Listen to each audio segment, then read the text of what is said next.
Yan, ganda ng mga subwal natin mga kaagre. Oh. Ayun, oh. Isa ka bara dre yan. Katamtaman talaga yung size. Ano? So yun mga kaagre, oh. Daming subwal mga kaagre. Oh. So may order tayo mga kaagre na dalawang tao. So tag 200 yung order nila. So ngayon, kukunin natin to dito mismo sa ating plantation. So ayun mga kaagre, magandang umaga. So shout out sa mga nagpahabol ng order ng ating subwal. So ngayon tinitingnan natin kasi bukas mag-aabono kami. Mag-aabono ako bukas tamang tama. So nahabol pa natin.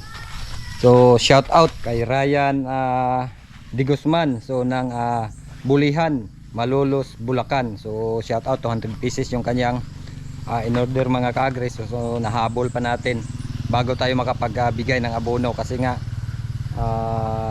magbibigay na sana tayo. So nakahabol siya sa ating lakatan subwal. So mayroon pa naman. So ayun, nag-select tayo. So dalawa silang nag-order ng pahabol ng 200 piraso kay Jake R Star. Ayun, shout out po.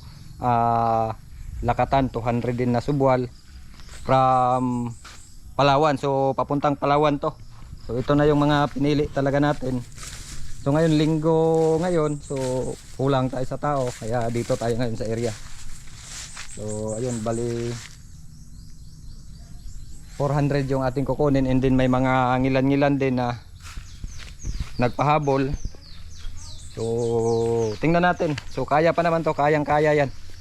So mayroon pa naman tayo talaga mahuhugot. So ito na yung mga bunga natin mga kaagre. Oh. Ayan oh. Ito na yung mga ikakating natin sa nitong week na to. So dito lang. Ito yung mga sinasabi ko mga kaagre na pwedeng kumuha ng subwal. So depende na lang doon sa kung paano natin siya i-handle. Kasi marami nga nagsasabi. So yun, traditional kasi na pamaraan. Talagang hindi kinukunan ng subwal. Hindi kinukunan ng subwal kasi nga masira yung nanay. So may epekto. So depende na lang doon kung paano natin siya i-recover ulit. So ito yung mga bunga ng pinagkunan natin ng subwal. Palagi yan mga kaagre ha. Hindi lang isang bisis kasi nga kita mo yung follower niya. Iisa lang kasi walang natira talaga na subwal. Talagang isinishape natin yan. So nung una, andun yung pag-aalangan natin. So sino ba namang hindi mag-aalangan, di ba? Maraming nagsabi pero yun nga, ginawa natin ang paraan kung paano. So sinubukan natin kung paano siya hindi masasaktan. So yun nga ang palaging pagbibigay ng fertilizer. At saka siyempre, pag-i-spray. So ito na yung ating macro dito mga kaagre. Ayun, may mga bunga.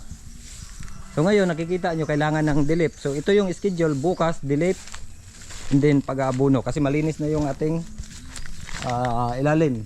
So yun yun yung ating mga ikakating ngayong tingnan natin kung kakayanin itong week na to. Pero kung hindi, kung kaya pa next week para mas marami-rami pa talaga tayong makatings. So ayun, depende na lang dun. So yun nga, hindi natin mapipix yung activity kasi nga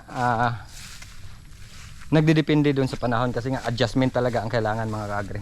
So napakagandang mga subwal mga kaagre itong area natin. Importante lang talaga yung pinagkunan natin ng subwal ay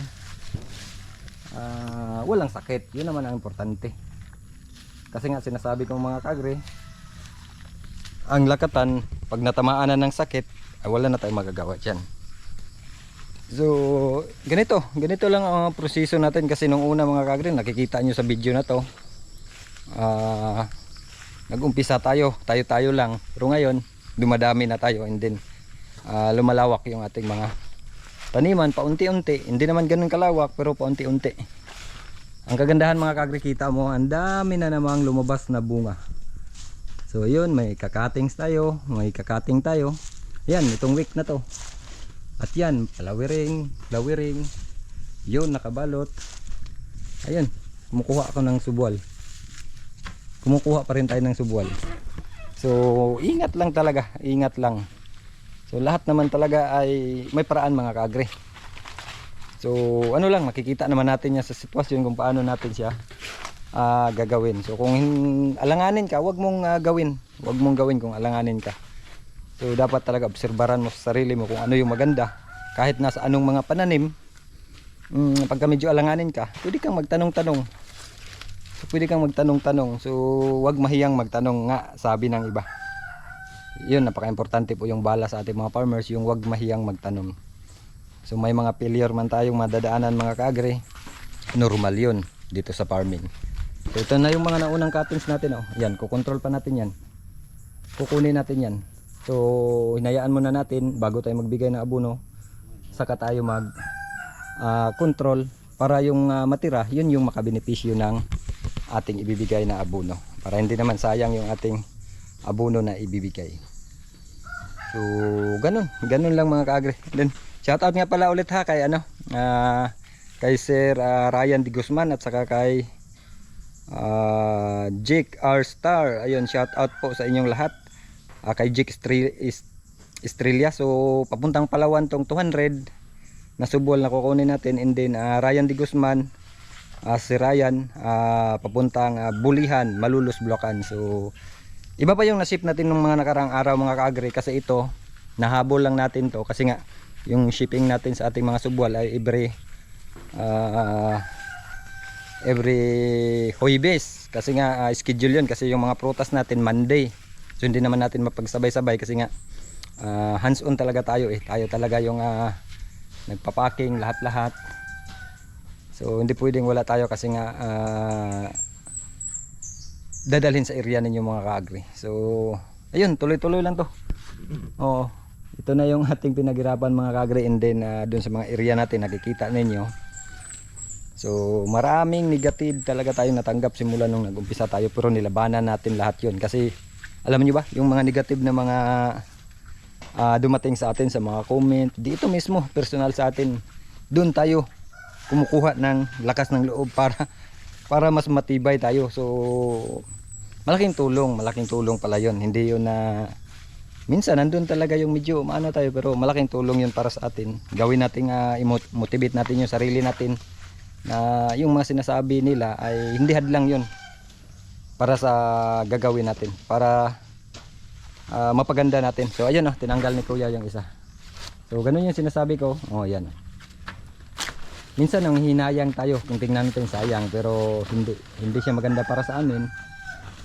So isa talaga matira doon sa followers, gaya nito, isa din.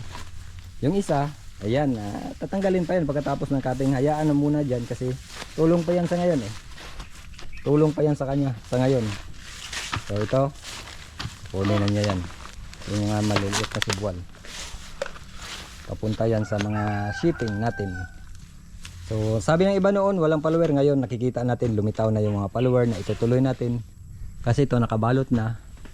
So yun nga, nakaantad yung ating follower mga kaagre. So basta sa mga video natin actual pa iba-iba yung minsan nagsasabi tayo na ganito gagawin natin, pero nagbabago yan pagdating ng panahon. Depende doon sa sitwasyon, lalong-lalo na sa kalamidad, sitwasyon ng panahon. So doon makikita yung mga adjustment, kasi importante lang kasi dyan titingnan talaga natin sarili natin kung ano yung maganda para sa atin. So ang importante, gawin natin yung gusto natin, masaya tayo sa ginagawa natin, and then kung mag-fail, balikan natin doon kung saan tayo nag-failure at tuloy natin, mas magiging solido po tayo. Ayun, maraming salamat muli mga kaagre. So ito na yung sitwasyon ng ating lakatan dito. So kumuha tayo ng mga 500 kasi may mga pasampo-sampo, 20-20. So isasabay ko na lang po. So maraming salamat po sa inyo mga kaagre sa walang sawang suporta sa ating mga video. So tuloy-tuloy lang tayo. Alam ko maparami nyo yung mga pinadala natin sa inyo, maparami nyo yan. Alam ko pagdating ng panahon may isip nyo kung tama ba yung mga sinasabi ko, kung maganda ba yung mga sinasabi ko.